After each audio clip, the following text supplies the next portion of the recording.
I only took off my clothes twice. That was something Rachel had warned me, that the first day was television. I'd follow the script, if not by words then by action. Two people remove their clothes, walk to a landmark, meet each other, and offer whatever joke or earnest greeting they've rehearsed. They find burlap bags, which disguise their microphone transmitters, and a map, which always looks like it was made with kid pics. They locate a water source, head toward it, and the rest of the challenge is up to them. No script, no guidelines, no plan. Bra or underwear first? I caught the driver's eye in the rearview mirror. He looked away. All the cameras staring. I took off my bra. Deep breath. Stepped out of my underwear. Here I was, naked. "Great," said Rachel. "Now put it all back on, and we'll film from a different angle." After removing my clothes in front of the camera crew, the director by the name Rachel showed me the map, patches of yellow, dotted with garish clip art of lions and crocodiles. I laughed. As long as I was naked, I might as well make friends with the crew. "Okay," I said. "We all know these maps are ridiculous, right?" "I made the map," said Rachel. "It's really good," I said. "Fuck." She pointed me to a dead tree, where I'd pick up my burlap sack. As I walked over to it, a naked man came toward me. I recognized him immediately. Gary Golding had been on the show before, as well as its 40-day group spin-off, Naked and Afraid XL, and was one of the most contentious survivalists in its history. He was known for yelling and eating disgusting things. This is why they had blindfolded me, I realized, so I wouldn't see him and have time to plan a facial expression in advance.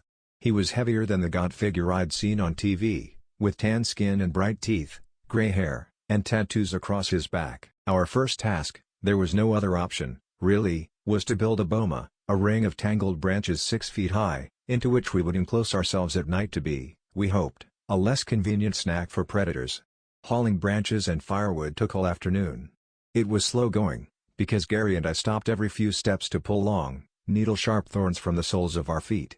3 camera guys followed at a distance. Beyond them, 2 men in leather boots and short shorts stood with rifles over their shoulders, their eyes darting constantly.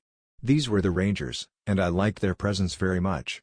I figured they knew stuff. "Is this a thorn bush?" I said casually, walking past a Ranger. "There are many thorny bushes," he said in monotone, eyes on the horizon. It was worth a try. As the dusty sky turned blue, I noticed the crew propping cameras in the trees and on tripods around the boma. Then Rachel and the crew left, and the Rangers went with them. For the first time, we were alone. I took stock of our worldly possessions, a pile of firewood, plus straw to throw on the fire if animals came close. Our burlap sacks. A knife, a pot, a fire starter, and a Pulaski, which is a combination axe adze. 2 handheld cameras, called diary cams, which would use to record our experiences and observations. There was a camouflage dry bag tucked under the firewood, which held a 2-way radio, a whistle, and glow sticks for emergencies, plus tampons, a singular luxury. Gary grinned. He had a warm smile, and I thought, okay, this might work. "What about a hug?" my new partner said. Something pinched my butt cheek, and I pulled a little scorpion off myself, tossed it into the fire. This was oddly reassuring. It hadn't occurred to me that not all scorpions made you want to die. A twig cracked. "Gary," I said. He was awake in an instant, one hand on the pot, one grasping a fistful of straw. We froze. Nothing. Then there were loud shrieks surrounding us, coming closer from every direction. They sounded like dog howls in reverse. "Oh-oh! Oh-oh!" I leapt over the fire and crouched beside Gary.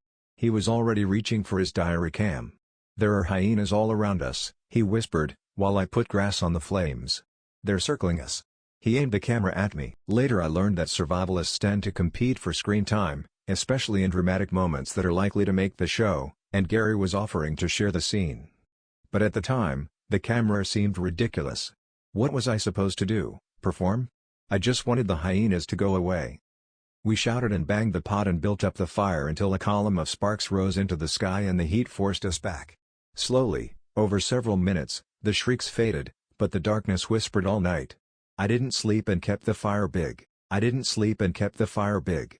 In the morning, we found fresh elephant tracks all around us. We were blocking a path, and a herd had passed just a few feet away. We spent the second day building a new boma a quarter mile to the north. This second boma was tucked under a feverberry tree with lime green bark and overlooked a small pool of water in the sandy riverbed of the Limpopo. There was a soft patch of shade above the steep bank, almost like a balcony. We could sit there and watch animals drink, warthogs and antelope and elephants that threaded down natural ramps. That night, as I prodded the fire and the hyenas' wails came closer, I had a terrible thought. I was going on my second night with no sleep. That night, as I prodded the fire and the hyenas' wails came closer, I had a terrible thought. I was going on my second night with no sleep. "Gary," I said. "Does Discovery want someone to die? To prove how real this is?" "No," he said, yawning. "That'd be the end of the show. But shit gets heavy out here. People are crying, sobbing. People leave messed up. They're in the hospital. They're fucked up. A lot of it comes down to chance." I thought about the contract I'd signed, swearing I took the challenge by choice and at my own risk. Thank you for watching the video. Kindly like and subscribe to this channel so that you don't miss the next video. Thank you.